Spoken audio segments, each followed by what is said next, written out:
রাত তখন প্রায় 1:30 বাজে। বিদ্যুৎ চলে গেছে।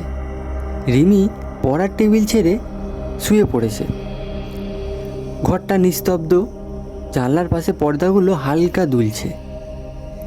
রিমি টের পেল মাথার নিচের বালিশটা আজ একটু বেশি নরম। সে ভাবল হয়তো মা বালিশটা বদলে দিয়েছে। কিন্তু মিনিট 2 পরে বালিশটা আস্তে আস্তে উঠতে লাগলো। একটু একটু করে মাথার নিচ থেকে বালিশটা যেন সরে গেল। রিমি চমকে উঠে দেখল মাথার নিচে কোনো বালিশ নেই, কিন্তু একটা কালো ছায়ার হাত রয়েছে। ভয়ে তার মুখ থেকে কোনো আওয়াজ বেরোলো না।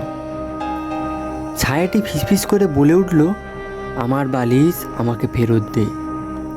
রিমি তক্ষুনি এক লাফে ঘরের লাইটটি গিয়ে জ্বেলে দিল।